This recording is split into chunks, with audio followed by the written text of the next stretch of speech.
3년 전 뉴질랜드에서 있었던 한국 외교관의 성추행 사건. 한국 외교관의 성추행 의혹 사건이 뉴질랜드에서 현지 직원을 성추행한 혐의를 받는 우리 외교관이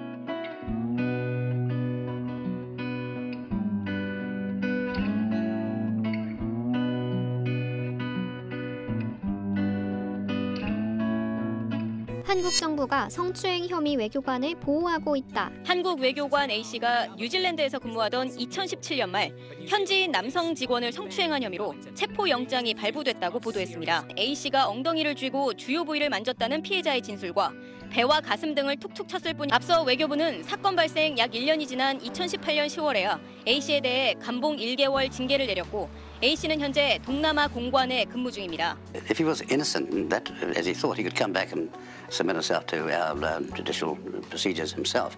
However, he does have a thing called diplomatic immunity, and that's worldwide protection, not in cases like this. 피터스 장관은 특히 문재인 대통령도 알고 있고 한국에서도 이번 일이 논란이 되고 있다면서 우리 정부를 우회적으로 압박하는 듯한 말도 했습니다. 앞서 지난달 28일 한국 뉴질랜드 정상통화에 이어 뉴질랜드 정부가 계속 문제를 제기하면서 이번 일이 두 나라 간 외교 갈등으로 번지는 분위기입니다. 동급생으로부터 성추행 피해를 당해 극도의 스트레스를 호소하던 중학생이 급성 췌장염으로 숨진 사건이 발생해 사회적으로 공분을 사고 있다.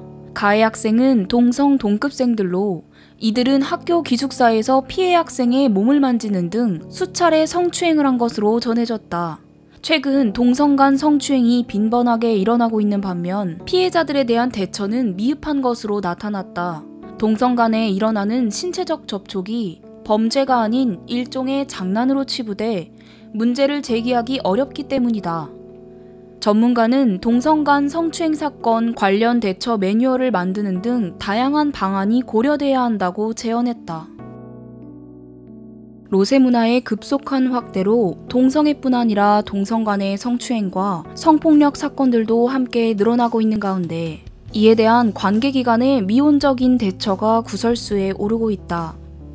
얼마 전 동급생으로부터 성추행 피해를 당해 극도의 스트레스를 호소하던 중학생이 급성 췌장염으로 숨진 사건이 발생했는데 이 과정에서 이를 단순 장난으로 여기고 미온적인 대처로 일관하던 학교와 상급기관의 태도가 공분을 일으키고 있고 지난 28일에는 뉴질랜드의 총리가 직접 문재인 대통령에게 전화를 걸어 2017년 발생한 뉴질랜드 주재 한국 외교관의 동성 부하 직원에 대한 성추행 사건 조사에 협조 요청을 했다는 사실이 밝혀져 국제적인 망신을 사고 있다. 미투 운동이라고 해서 이성 간에 일어나는 성추행 혹은 성폭행 사건에 대해서는 지나칠 정도로 민감하게 반응하고 있는 정부 혹은 인권위원회와 언론들이 유독 동성 간에 발생한 성추행 성폭력 사건에 대해선 마치 비밀스러운 합의가 있었던 것처럼 침묵으로 일관하는 모습이 의심스럽게 여겨진다.